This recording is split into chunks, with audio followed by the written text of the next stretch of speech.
Lockdown से पहले गीता के घर का नजारा कुछ ऐसा था कि रोहन ऑफिस जाता था और शिवन स्कूल। जिनके घर से जाने के बाद गीता काम खत्म करके बाकी समय आराम करती थी। लेकिन लॉकडाउन के बाद ऑफिस और स्कूल घर में ही खुल गए और इससे गीता का हाल वो तो आपको देखने में ही मजा आएगा। शिवेन, ओ शिवेन, महाराज उठने के लिए क्या 21 तोपों की सलामी लेंगे? अरे बिस्तर से बाहर निकल, ऑनलाइन क्लास स्टार्ट होने वाली है। अरे तुम भी हद करती हो, स्पीकर की तरह चिल्लाने की क्या जरूरत है? दिख नहीं रहा मेरी कॉन्फ्रेंस चल रही है। अब कैमरा और स्पीकर ऑन कर रहा हूँ, मुझे कोई शोर नहीं चाहिए। इस पर जैसे ही रोहन लैपटॉप का कैमरा और स्पीकर ऑन करता है तभी कुकर की सीटी बजती है। करा लो अब इसे चुप। लॉकडाउन नहीं हुआ, मेरी मौत का फरमान जारी हो गया। दोनों बाप बेटे ने नाक में दम किया हुआ है।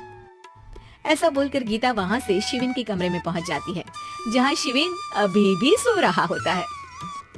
ओ आलसी, अब अगर 5 मिनट में नहीं उठाना तो आज तेरा गेम और यूट्यूब कैंसिल। माँ की बात सुनकर शिविन बिना 1 मिनट गवाए उठ खड़ा होता है। उठ गया, अभी नहाकर भी आता हूँ। ये नाटक कहीं और, मुंह पर गीला कपड़ा मार और पढ़ने बैठ। शिविन की ऑनलाइन क्लास स्टार्ट हो जाती है, जिस पर गीता उसे वहाँ बिठाकर रसोई में चली जाती है। थोड़ी देर में उसे कमरे से कुछ आवाज सुनाई देती है, जिसे सुनकर वो कमरे में वापस आती है। हाय राम, तुझे क्लास अटेंड करने के लिए बोला था, कैमरा ऑफ करके बिस्तर पर नाचने के लिए नहीं बोला था। मम्मी मुझे कुछ समझ नहीं आ रहा, आप बाद में पढ़ा देना ना, वैसे भी अटेंडेंस तो लगी गई है। हाँ बेटा, जरूर बन जा, तू अभी से हम सबका बाप बन जा। अरे नहीं मतलब कहाँ से लाते हो इतना दिमाग, और पढ़ाई करते हुए ये चला कहाँ जाता है? नाइस क्वेश्चन, दिमाग से पूछकर बता दूंगा। शिविन की बातों से परेशान होकर गीता उसे मारने के लिए जैसे ही आगे बढ़ती है तभी वो कमरे से बाहर भाग जाता है।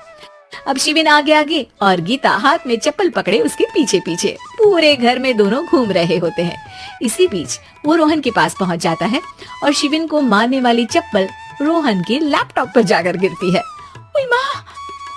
मम्मी, आप पापा को चप्पल मार रही हो? वो आज तक के रिपोर्टर, चुपचाप जाकर क्लास अटेंड कर ले, नहीं तो अगली तेरे पीछे लगेगी। इस पर शिविन वहाँ से चला जाता है, जिसके बाद रोहन गीता से कहता है, इस सर्कस के लिए कुछ बोलना चाहोगी? अरे क्या करूं, जब से तुम दोनों घर में रहने लगे हो, घर अपने आप ही सर्कस बन गया है और मैं तुम्हारी नौकर। कभी बेटी को संभालो तो कभी बाप के नखरे उठाओ। इन्हीं सब उथल पुथल में दिन बीतते रहते हैं, जिसमें हर रोज घर के अंदर कुछ नया सियप्पा खड़ा मिलता है, जो ज्यादातर शिविन और रोहन के ऑनलाइन स्कूल और ऑफिस से रिलेटेड ही होता है। एक सुबह, शिविन चलो उठ, आज की क्लास जल्दी है। कैमरा ऑफ करके आप अटेंड कर लो। अरे ऐसे छित्तर पड़ेंगे, दादी नानी सब एक साथ याद आ जाएंगी।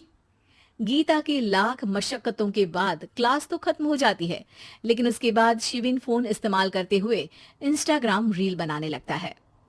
रसोड़े में कौन था? तुम थी, मैं थी, कौन था? हाँ, मैं गरीब हूँ। अरे ओ गरीब के बेटे, आजा, मैं बनाती हूँ तुझे गरीब। मैं बताती हूँ रसोड़े में कौन था। पढ़ाई करने बोलो तो इनकी माँ मर जाती है, और ये पागलपंतियां जितनी मर्जी करा लो। गीता शिविन को डांट रही होती है, तभी रोहन बीच में बोल पड़ता है। अरे बच्चा ही तो है, इतना गुस्सा क्यों कर रही हो? बेटे का साथ देने की इसी एक कोशिश में अब शिविन के साथ साथ रोहन भी गीता के गुस्से की सूली पर चढ़ जाता है। अगर बेटे पर इतना ही प्यार आ रहा है तो इसे क्लास अटेंड क्यों नहीं कराते, इसका होमवर्क क्यों नहीं कराते? उस समय तो बहुत जल्दी मीटिंग आ जाती है, वो काम मैं करूं और यहाँ इस बेफिजूली की चीज में तरफदारी करके बन जाओ महान। हे भगवान, कोई तो इनके ऑफिस और स्कूल खुलवाओ, मैं इन्हें और घर में नहीं सह सकती।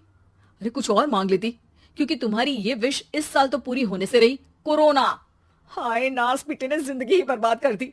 खाए कोई पचाए कोई, कल मुझे चुन चुन कर सबको मेरी बद्दुआ लगेगी। उन्होंने दुनिया का और इन बाप बेटे दोनों ने मेरा जीना मुश्किल कर दिया। गीता वहां से चली जाती है, जिसके बाद रोहन शिविन से कहता है, अरे तुम्हारी मम्मी इतनी भड़की हुई क्यों है? आपकी वजह से पूरा समय घर में रहते हो और उस पर कोई काम कराने की जगह बस ऑर्डर देते रहते हो। अच्छा बेटे, सारा इल्जाम मुझ पर, पूरा दिन तो वो तुम पर ही चिल्लाती है। हाँ, मतलब दोनों का 50-50 है, कुछ करना पड़ेगा। वो कहते ना, make the best out of worst. I have an idea. वैसे तुम्हारी माँ सही कहती है, बहुत जुबान चलाने लगे हो, कम बोला करो। अगली सुबह रोहन और शिवेन अपनी गलती को सुधारने के लिए गीता के उठने से पहले घर का आधा काम खत्म कर देते हैं, जिसे देखकर गीता खुश हो जाती है और फिर बाकी बचा काम वो तीनों मिलकर पूरा कर लेते हैं। जिसके बाद अब वो सब मिल बांट कर हर काम में एक दूसरे की मदद करते हुए लॉकडाउन का मजा लेने लगते हैं।